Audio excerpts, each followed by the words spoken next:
Buenas noches, queridos. ¿Cómo andan? Qué lindo verles. Y algunas visitas también que tenemos. Muy bien, vamos a escuchar al Señor hablando en nuestros corazones. Y eso requiere siempre de nosotros una respuesta, ¿verdad? Siempre lo ha sido así. Cuando no le conocimos como nuestro Salvador y escuchamos su voz hablando en nuestro corazón, Espíritu Santo, ¿verdad?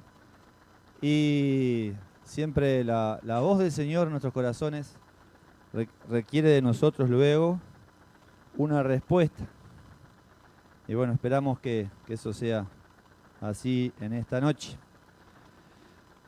Vamos a arrancar con una pregunta, a ver si recuerdan quién fue en la época de la iglesia, quién fue que dio el primer mensaje evangelístico.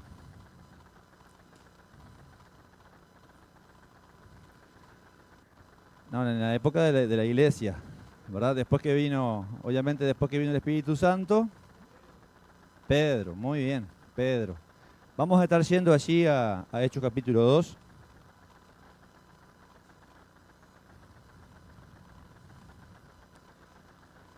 Recordemos que en ese momento fue que estaban todos juntos allí en Jerusalén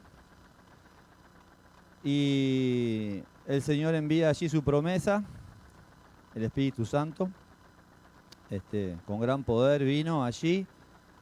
Les escucharon hablar en sus idiomas originales, digamos, y eso causó también asombro.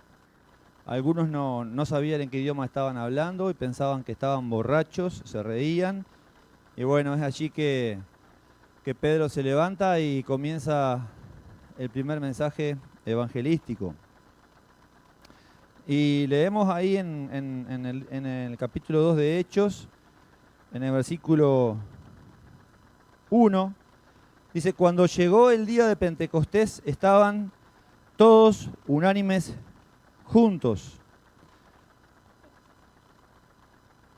¿Cómo dice que estaban allí entonces? Que estaban casi todos unánimes juntos, ¿verdad? Bien, estén atentos porque algunas trampitas les voy a tirar para ver si se me están durmiendo o están despiertos. Pero esto es muy importante, queridos. Estaban todos unánimes juntos. Todos aquellos que habían conocido al Señor, todos ellos estaban.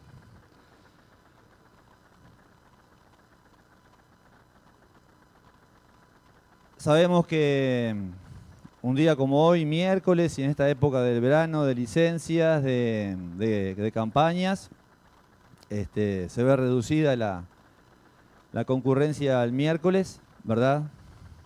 Pero el Señor quiere esto, ¿verdad?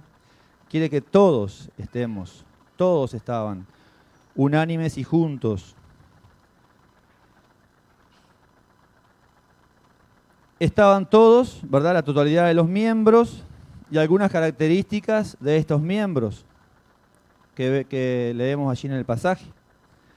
Dice unánimes, que yendo al diccionario dice que aquellos que están en una misma mente, de común acuerdo, que tienen un mismo parecer, dictamen, voluntad o sentimiento. Y cuando habla de juntos, el diccionario habla de unidad, de unido y cercano. Y a mí me habla en esta definición cuando dice mismamente, más adelante dice mismo parecer, habla de unidad. Y eso, sin lugar a dudas, trae como consecuencia que estén todos. Que estén todos. Porque si tenemos la misma mente nosotros para el Señor, si sabemos lo importante que es la oración, otras características más que vamos a ver más adelante de la iglesia, si entendemos que tenemos que hacer un mismo parecer, que tenemos que estar unidos, entonces cuando suena la campana, acá se abre el salón, ¿dónde tenemos que estar? Tenemos que estar, queridos, tenemos que estar todos. esta definición de las características de lo que es unánime y junto, nos da la pauta que como consecuencia es que tenemos que estar todos. Vamos a leer un pasaje acá del capítulo 2, pero vamos a comenzar por la segunda parte del versículo 47. La segunda parte dice, y el Señor añadía cada día a la iglesia los que habían de ser salvos. En el original, allí en la Biblia interlineal, no menciona la palabra iglesia, si bien, si buscamos iglesia en el buscador, en Hechos, es la primera vez en la Reina Valera del 60 que aparece esta palabra, pero en el original dice que el Señor añadía a ellos los que habían de ser salvos.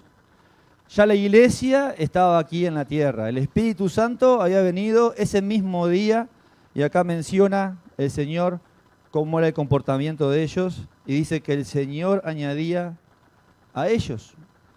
Porque ellos y nosotros hoy, aquellos que le hemos conocido, aquellos que hemos aceptado el regalo divino de su Hijo muriendo a favor nuestro, que le hemos aceptado, ¿verdad? Somos su iglesia. Una cosa que no podemos y debemos tener cuidado nosotros es que el Señor ha preparado obras para que andemos cada uno de nosotros, para los que los ande Luis y Julia, José, Fredis. El Señor tiene obras preparadas, ¿verdad? Y debe estar siempre en nosotros, como estamos ahora escuchando su palabra, y en cada vez que le escuchamos, que abrimos la Biblia, que leemos, que oramos al Señor, tratar de conocer cuáles son esas obras, ¿verdad? Porque el Señor marcó algo para que nosotros hiciéramos. Debe ser nuestro íntimo deseo, además de agradarle, como consecuencia de esto, querer hacer las obras que Él preparó de antemano para que anduviéramos. Cada uno de nosotros tiene sus obras para hacer. La iglesia tiene las obras para hacer también. Pero hay algunas obras que están separadas solamente para Dios, las cuales nosotros no podemos intervenir, no podemos tratar de forzar las cosas para tratar de hacer las obras que solamente el Señor, solamente el Espíritu Santo, ¿verdad?, que habla ahora a nuestros corazones, de sus hijos y los que no lo son obras exclusivas de Dios. Y esto es añadir, como lo hacía en aquella oportunidad, dice, cada día a la iglesia los que iban a ser salvos, ¿verdad? Convencimiento del pecado, ¿verdad? Que las personas abran su corazón. Aquellos que Él eligió por soberanía, quienes iban a ser salvos, bueno, ese trabajo no es nuestro. Y sabemos que muchas veces, y es común, ¿verdad?, el desear, nosotros en oración, cuando estamos allí y alguien predica el Evangelio, ya sea desde acá arriba o lo vemos en la computadora, o cuando estamos caminando con alguien y algún hermano comparte el Evangelio, que oramos, ¿verdad?, los que estamos allí al lado por la salvación, y es nuestro deseo que las personas se conviertan. Y gran gozo nos da, ¿verdad? Gran gozo poder ver el obrar ahí en el momento del Espíritu, que en ese momento la persona pueda caer a los pies de Cristo. Pero todos nosotros somos ejemplos de que no siempre es así. Es más, yo creo que la mayoría de ustedes no fue en el primer momento que se escuchó el Evangelio. Muchos que nacimos en hogares cristianos, ¿cuántas veces escuchamos? O mismo aquellos que no lo hicieron, con el corazón endurecido, pasaron mucho tiempo, ¿verdad? Y debemos evitar no tratar de precipitar esto, evitar nosotros que la persona que escucha el Evangelio cometa un error.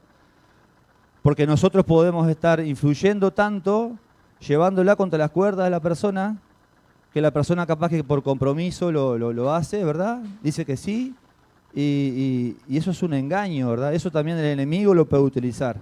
Y la persona tal vez, de lo que nosotros decimos, lo decimos acá, sí, se convirtió Juan Ignacio, ¿no? Y en realidad él lo hizo porque me escuchó a la mamá o me escuchó a mí y lo hizo medio que por compromiso, pero ¿me explico? Debemos tener cuidado con esto porque este obrar es del Espíritu Santo. Esta es una obra exclusiva de Dios y no nuestra.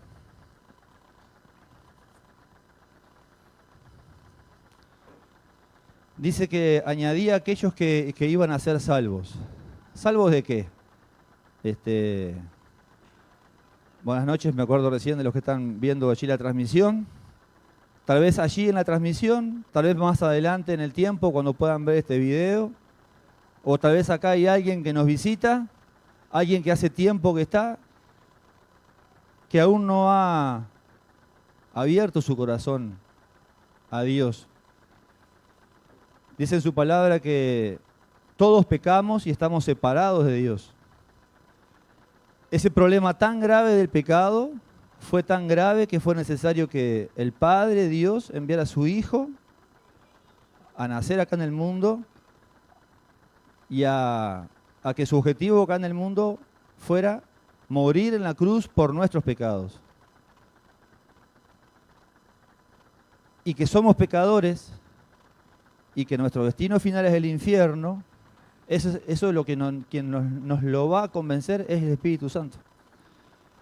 Y la consecuencia de esto irremediablemente tiene que ser caer a los pies de Dios, pidiéndole perdón por nuestros pecados, que nos limpie, que nos perdone, que nos sentimos culpables, pecadores, que queremos agradarle y que Jesús nos limpie. De esa manera es que podemos ser salvos. ¿Salvos de qué? De esto, de la condenación eterna que tenemos desde que nacemos.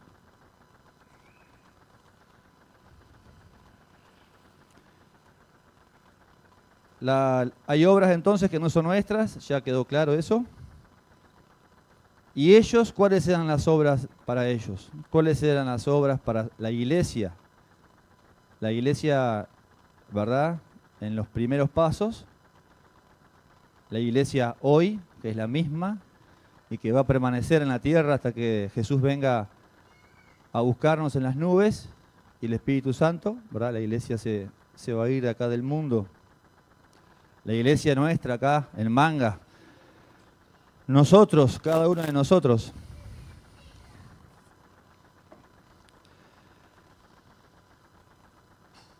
$3.000 personas, creo que, si no recuerdo mal, es lo que dice que se convirtieron en esta oportunidad. 3.000 personas. Sin duda, en algunos comentarios dice que ellos estaban reunidos muy posiblemente en el aposento alto. Pero el aposento alto, me imagino que Pedro salió a la azotea, no sé, no lo dice la Biblia, gritó a gran voz, escucharon 3.000 personas en la primera predicación del Evangelio. Sin duda que sus hijos, que la iglesia en aquel lugar estaba siendo guiada, que el fruto del Espíritu sin duda se manifestaban en cada uno de ellos, que era una iglesia que estaba preparada, ¿verdad? Que el amor se veía, que todo fluía, digamos, todo el ambiente era muy especial, demasiado especial para que pasara esto. Estaban prontos para recibir esos nuevos creyentes, sin duda. ¿Cómo estamos nosotros? ¿Cómo estamos nosotros para que las personas que nos visitan puedan ver este ambiente acá? ¿Cómo estamos nosotros? Miren, ¿cuántas veces oramos, tal vez, a veces años, para que un vecino, un compañero de trabajo, para que un familiar rompa el temor de pasar por esa puerta, porque parece que hay, no sé, acá adentro que piensan lo que hay, pero ¿cuántos años a veces estamos orando al Señor y viene la persona? Vamos a suponer que viene un familiar mío. No, vamos a suponer que viene un familiar de Mario Molina, ¿no? Y él sabe, ¿no? Un compañero de trabajo allí de la fábrica, vino, lo recibe él con mucho amor. Y muchos como yo ni siquiera se enteran que vino, ni siquiera se arriman a saludarlo. Cuán importante es el primer impacto que reciben estas personas que tanto tiempo, ¿verdad?, el Señor obró sus corazones para que vinieran. ¿Y qué hacemos nosotros cuando vienen? ¿Qué hacemos? Yo me junto ahí con Luis a conversar, con Gustavo acá a conversar. Y sí, allá hay unos que vinieron, parece que son nuevos, sí, pero no, queridos. No debe ser así, ¿verdad? Todos tenemos que, sin avasallar, porque no nos vamos a caer todos encima, pero deben recibir un abrazo, una bienvenida, un ¿cómo te llamás? Al menos eso, ¿verdad? Demostrar amor. Pero esto debe fluir de nosotros. No debe ser algo obligado. No debe ser recordar la predicación de hoy, ahora el viernes en la reunión de jóvenes o el domingo. No, que estuve escuchando. Bueno, capaz que el Señor te habla de manera especial ahora y que así sea, pero sin duda que esas 3.000 personas, cuando estaban allí con esta iglesia naciente, había un ambiente muy especial que solo el Espíritu Santo lo puede dar. Y ese es el Espíritu Santo que nos tiene que mover a nosotros, a acercarnos, a demostrarle amor, ¿verdad? ¿Cuántas cosas pasarán por la cabeza como deben de pasar por aquellos que vienen tarde a la presencia del Señor, pasan esa puerta, ¿no? Cuántos miedos, cuánta vergüenza, quién sabe, ¿no? Debemos hacerlos que se sientan bienvenidos y que sientan el amor, porque también dice que es la manera también de que conozcan que somos sus discípulos, los discípulos del Señor, y puedan creer también. Allí en el versículo 42 vamos a ver algunas prácticas, las primeras prácticas que vemos acá y son principales. Uno las va a leer y puedo decir, todas las conocemos, sí, pero solo este versículo puede ser la base capaz de un campamento, de un retiro, por las cosas tan importantes que dicen. Primero dice que y perseveraban. Perseverar, también yendo al diccionario, habla de mantenerse constante en realizar algo que se ha comenzado, en una actitud, en una opinión. Los sinónimos pueden ser insistir, persistir, continuar. El enemigo principal de la perseverancia es, pueden decir, algunos de ustedes, la pereza, el desánimo. Yo notaba acá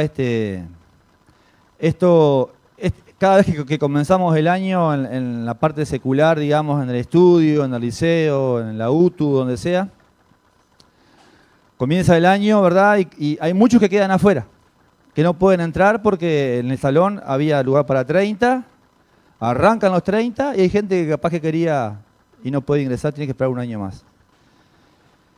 En mi época, a fin de año, capaz que llegábamos el 70%, el 80%. Ahora no sé cómo será. Me imagino que es menos. Porque una cosa que se escucha, que se comenta, es que justamente parece que el desánimo cada vez es mayor.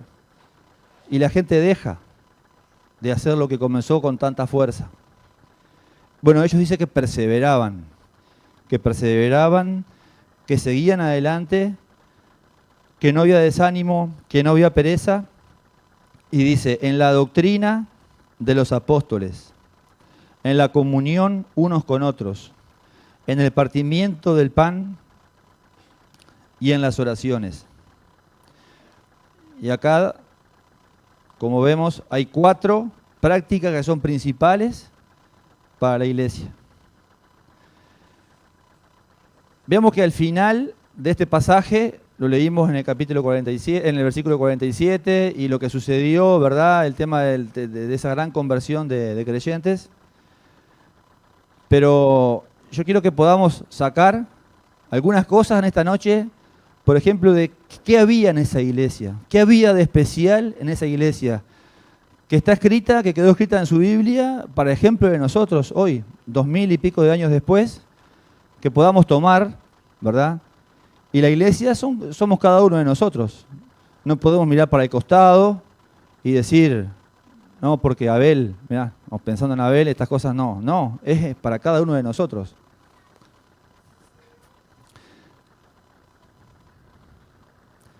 Allí perseveraban. Lo primero es en la enseñanza de los apóstoles. Es esto, en la enseñanza de los apóstoles.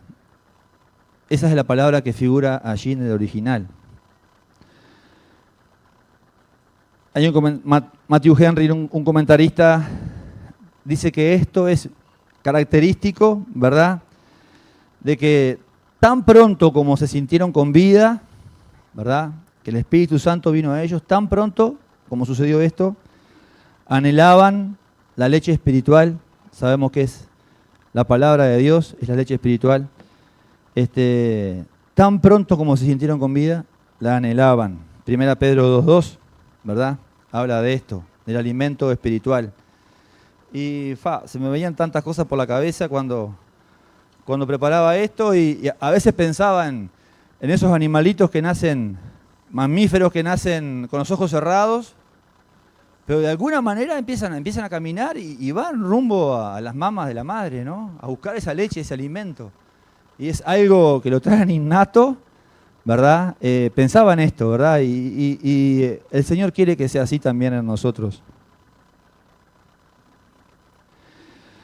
Sabemos que la enseñanza, al comienzo, inspirada de allí de los apóstoles, lo que habían escuchado del Señor, se transmitía de boca en boca, pero luego todo eso fue reservado acá, en su palabra, está todo escrito acá, y acá está la leche espiritual que necesitamos todos, y que debemos desearla, como recién les comentaba. Eran y son el fundamento para el crecimiento y la madurez del creyente. Es lo principal. Cantábamos algo de esto en las canciones allí hace un rato.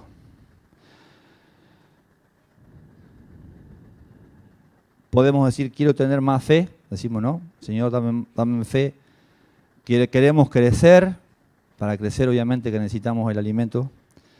Quiero madurar en las cosas del Señor, pero debemos pasar tiempo con Él, escuchándole. Es como, yo ponía acá un ejemplo absurdo, es como que dice, quiero ser arquitecto, no, pero no me gusta dibujar, ¿no? Quiero tener más fe, quiero crecer, quiero madurar, pero solamente escucho la palabra y a veces con interrupciones o pensando que se va la hora, que queda poco tiempo para ir a comer o ir a trabajar, y no estamos con nuestro corazón a los pies del Señor escuchando su palabra. También esto requiere de la otra contraparte, que son los que, en este caso, que me toca a mí estar enseñando lo que el Señor me habló a mí primero, requiere de una fidelidad. Requieren de que no nos apartemos de lo que dice la palabra. Hay muchas veces que nos apoyamos en algunos comentaristas. Hay que ver también qué comentaristas son, o miramos algunos videos, ¿verdad? Requiere de fidelidad en la enseñanza, que sea todo que sea la palabra del Señor y que sea el Señor hablando. De no tratar de nosotros. Hablo de nosotros porque sabemos que hay algunos grupos que tal vez sacan un versículo o dos palabras de un versículo para torcerlo, ¿verdad? Y bueno, que sea Dios hablando y no nosotros queriendo torcer la palabra para nuestro beneficio. Así que la enseñanza de los apóstoles es lo primero. Luego menciona la comunión. La comunión nos habla de compañerismo. Otra característica de la nueva vida en Cristo es querer estar juntos. ¿Cómo no vamos a querer estar juntos? ¿Cómo no vamos a querer, por ejemplo, estar en un campamento, en un retiro, en un lugar donde, como en este lugar, que todos sentimos lo mismo por el Señor, que todos fuimos mendigos, ¿verdad? Mendigos perdidos, necesitados del Señor, que el Señor tuvo compasión por cada uno de nosotros, que pasamos las mismas pruebas, las mismas tentaciones. ¿Cómo no vamos a querer estar juntos? Para tener compañerismo, para exhortarnos, para darnos un abrazo, para animarnos, para orar unos por otros, para conocer los problemas. ¿Cómo no vamos a querer estar juntos? Es una evidencia de la nueva vida en Cristo el querer estar. Si no querés estar junto a los hermanos, si preferís estar en otro lugar y no querer venir, solo eso es evidencia de que no has aceptado al Señor como tu Salvador, te estás apartando y consecuencias malas van a venir sin dudas a tu vida.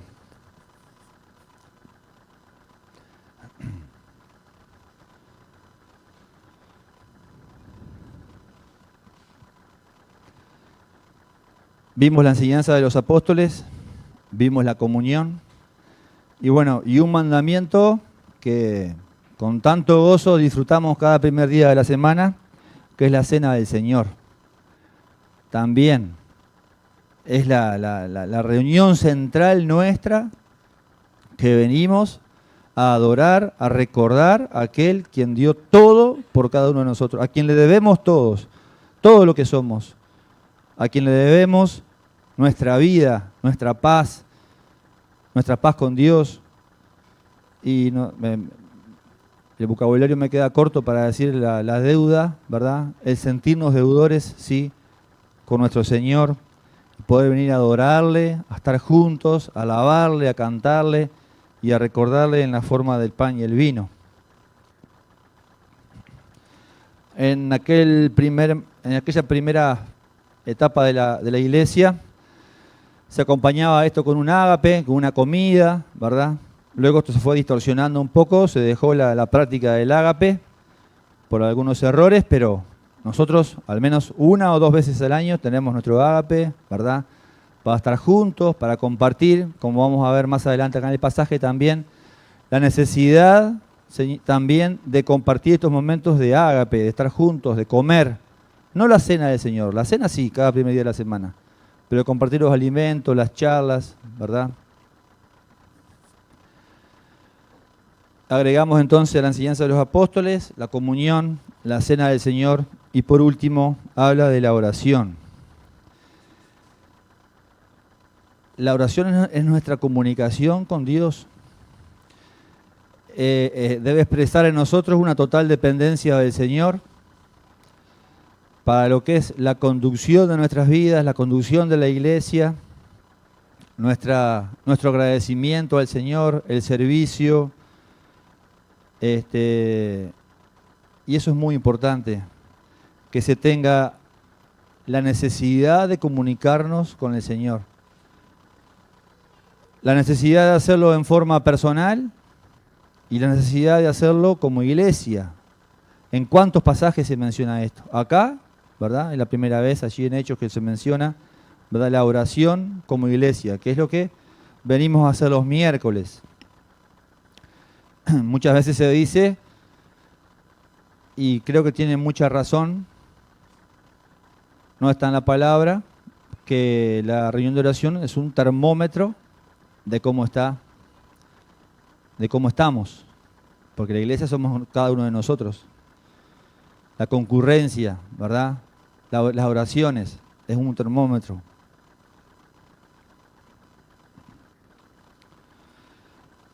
Estas 4 prácticas mencionadas, más el fruto del Espíritu,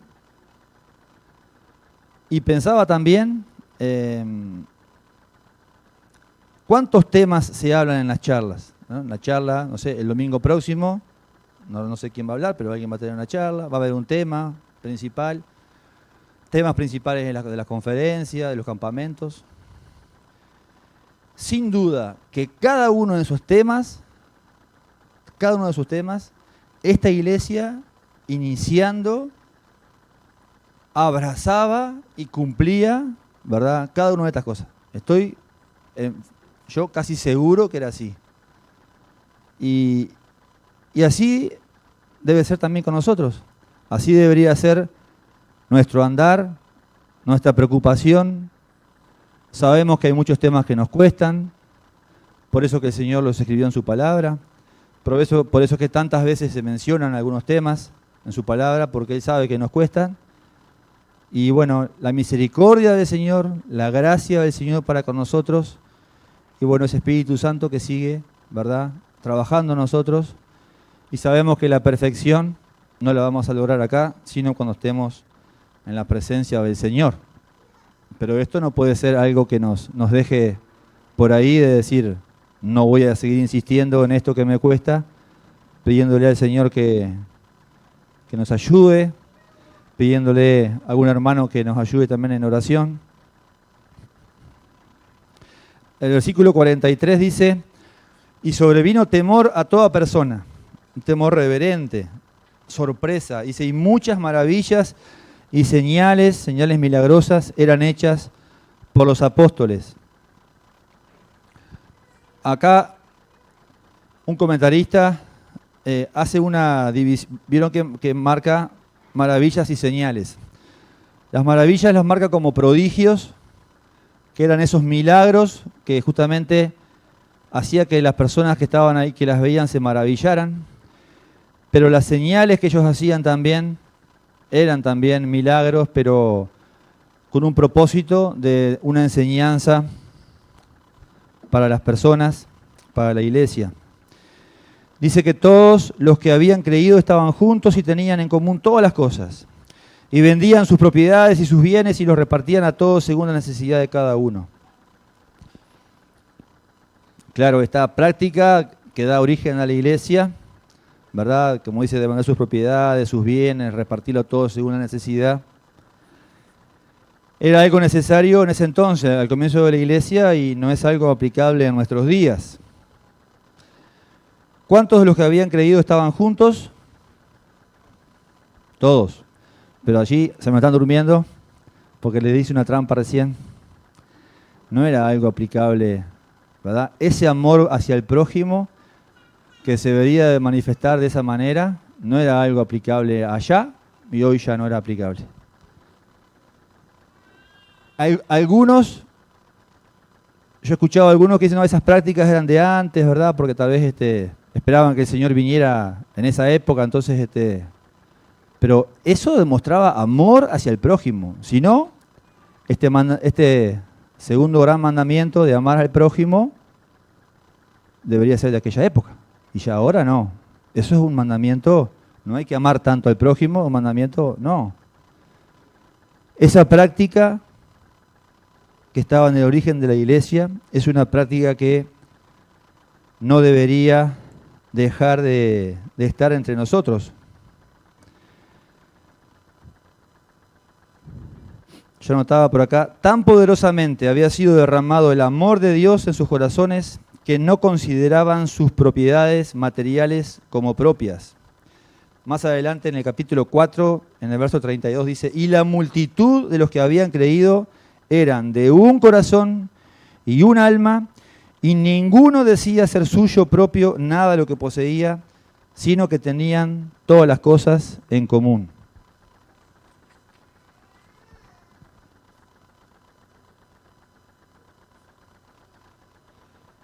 La unidad era tal que todo lo que poseían era de todos ellos. No era por obligación externa, ¿verdad que lo hacían? No, lo hacían de corazón. Era la conciencia de lo que ellos eran para Cristo y lo que Cristo era para ellos. ¿Somos conscientes nosotros de lo que somos nosotros para Jesús, para nuestro Salvador?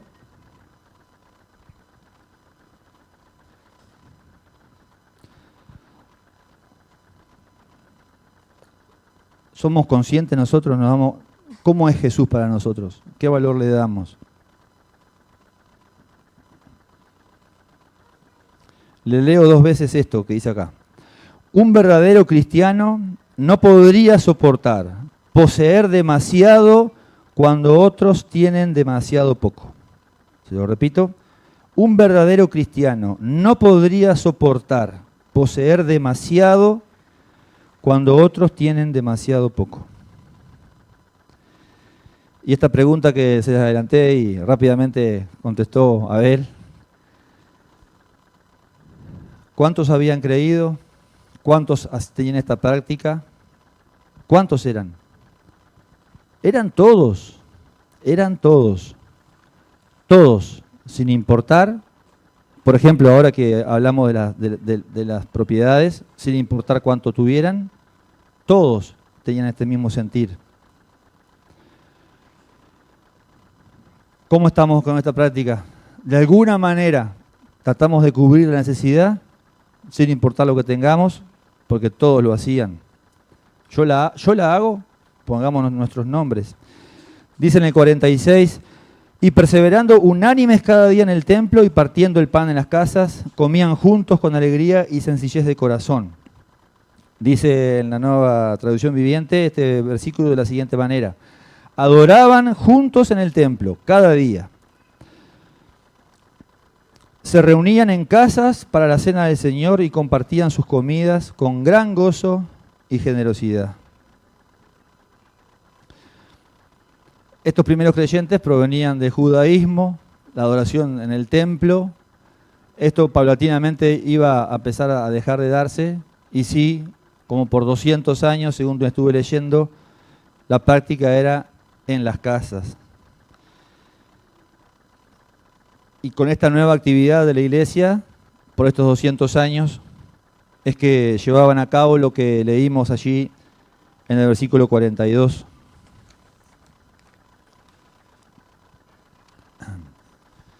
Lo que ellos hacían en sus casas antes de conocer a Cristo, ¿verdad? Ahí hubo una ruptura y cambió rotundamente. También esto era evidencia de la nueva vida en Cristo. Hay esta evidencia también en nuestras vidas, en nuestras casas. Si eres solo tú, cristiano en tu casa, bueno, debe ser evidente esta nueva vida en Cristo allí en tu casa, donde tú solo eres cristiano, y tal vez todo en tu alrededor va en contra de esto. El gozo de la salvación rebosaba de manera que era una distinción en cada uno de ellos, en la vida de cada uno de ellos. Vemos también que era una iglesia que vivía gozosa porque sus ojos estaban puestas en Jesús, en su Salvador. Y nada más que en eso. Y esto también, para nosotros hay una gran enseñanza, mucho hilos por cortar, pensando en esto, en que nuestros ojos deben estar puestos siempre en la meta, que es Jesús. En Él deben estar puestos nuestros ojos, y de cuántas cosas nos evitaríamos, ¿verdad? De desánimo, de si un hermano cae, no caer también junto, ¿verdad? Cuando nuestros ojos están solamente en Cristo. Otra evidencia era que alababan a Dios y tenían el favor con todo el pueblo. La Nueva Versión Internacional dice: disfrutaban de la estimación general del pueblo. Parte de nosotros, a veces, alguna alabanza en forma espontánea, parte de nosotros a veces eso. ¿Tenemos motivos acaso para alabarle? No solamente acá, sino cuando andamos en la calle, ¿verdad? En nuestras casas. ¿Tenemos motivos para alabarle, para agradecerle a nuestro Señor? ¿Parte de nosotros a veces esta alabanza? Bueno, debería ser así. La relación con los vecinos también, ¿no? Con aquellos que están a nuestro alrededor. Está todo un tema también. Acá hay varios temas para tomar durante el año, para hacer varias charlas, pero son complicados los vecinos a veces, ¿no? ¿Y nosotros? ¿No pensarán lo mismo de nosotros, algunos de ellos? Bueno, que quiera Dios que no sea así. Y si es así, que sea por persecución. Porque la iglesia después, ¿verdad? Si bien eran estimados por todos, la iglesia después sufrió persecución, tanto que el primer mártir allí Esteban, y a partir de ahí salieron a predicar por todo el mundo. Pero hermanos, que los vecinos vean en nosotros un ejemplo, ¿verdad? Esto sabemos también que muchas veces trae, ¿verdad?, problemas, porque vienen a nosotros, ¿verdad? Tal vez, esperemos que sea así, que vean en nosotros lo mal que están ellos y esto no les gusta verlo y por eso capaz que no nos quieran ver. Que sea por esto, ¿verdad? Y no porque somos unos malos vecinos. Que puede pasar.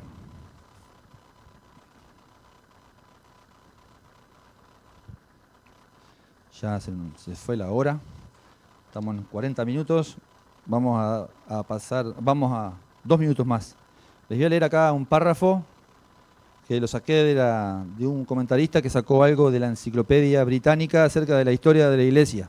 Dice así: lo más destacado sobre la vida de los primeros cristianos era su vívida conciencia de ser un pueblo de Dios, llamados y separados en su forma de pensar. La iglesia cristiana era una institución divina, no humana. Lástima que dice era, ¿no? Pero sabemos que quien escribió esto tal vez no tenía al Señor como su Salvador.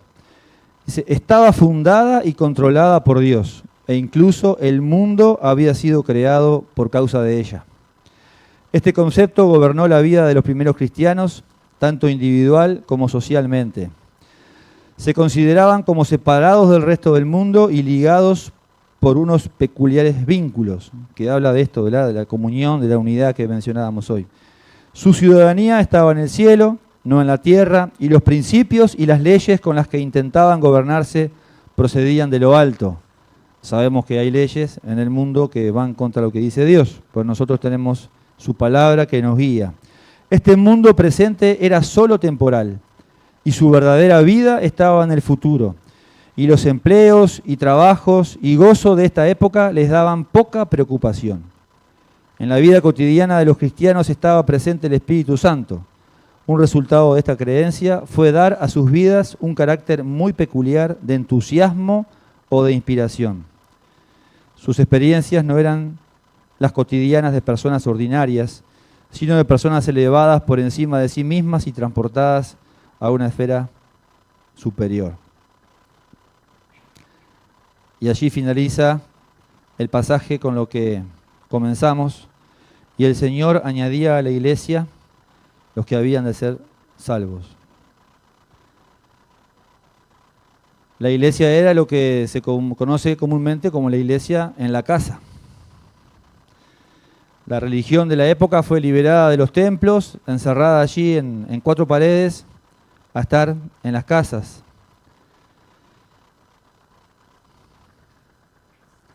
Dice William MacDonald en un comentario que hay fuertes razones para argumentar que los primeros cristianos fueron más sabios que nosotros, que nos encerramos en estas 4 paredes. Entonces, ¿casas o salones? Salón. La iglesia somos las personas. ¿Casas o salones?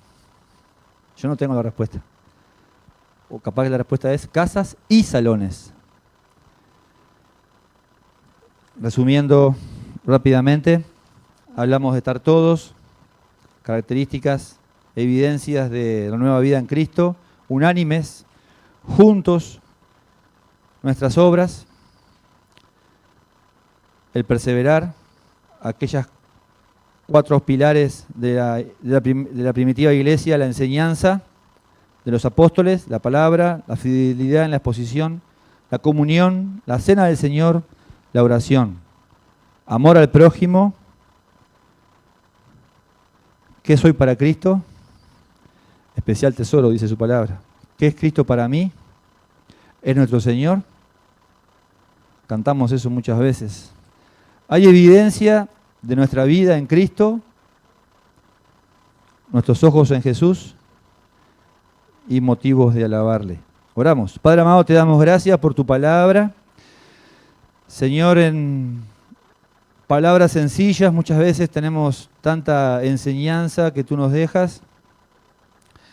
Sin duda, Señor, que el ejemplo de los primeros cristianos, la primera iglesia, Señor, allí en Jerusalén, y Qué bueno, Señor, que tú nos has dejado estos ejemplos en tu palabra, que las remarcas, Señor, con cosas que tú quieres que se vean en nosotros, Señor, con frutos que tenemos que mostrar, Señor, al mundo si realmente somos hijos tuyos, Padre. Señor amado, que pensemos en esto, Señor, en si estamos viviendo estas cosas, que somos hijos tuyos. Si aún no lo somos, estamos en un grave riesgo y peligro, Señor, que no endurezcamos nuestros corazones. Si alguien está escuchando y no ha abierto su corazón a Cristo, Señor, que tú sigas obrando en él, Señor, que tu Espíritu le convenza, que tu palabra le recuerde cada día, Señor, y que no te dé la espalda, Señor. Señor, gracias que también tengamos el cuidado, Señor, de que si hay algunas de estas evidencias que se han dejado de ver en nuestras vidas, nadie mejor que nosotros las sabemos, las conocemos. Padre, que nos ayudes a volver a ti. Si es que estamos en esta encrucijada de caminos y empezamos a caminar apartándonos de ti, Señor, Padre, que podamos volver, Padre amado, antes que sea demasiado tarde y las cosas se empeoren para nuestra vida cristiana. Señor, bendice tu iglesia. Señor, te agradecemos por tu palabra. Señor, y guárdanos en el resto de la semana, en el regreso a nuestras casas. Bendice a los hermanos allí, dale fuerzas allí en Rocha. Señor, que han sido tantos días de servirte, Señor, y sabemos que los días pasan factura del cansancio, del humor. Bueno, que tú les bendigas, Señor, que les des fortaleza y también, sobre todas las cosas, que bendigas la exposición de tu palabra hacia todas las personas que están escuchando. Te agradecemos, Señor, y oramos en nombre de Jesús. Amén.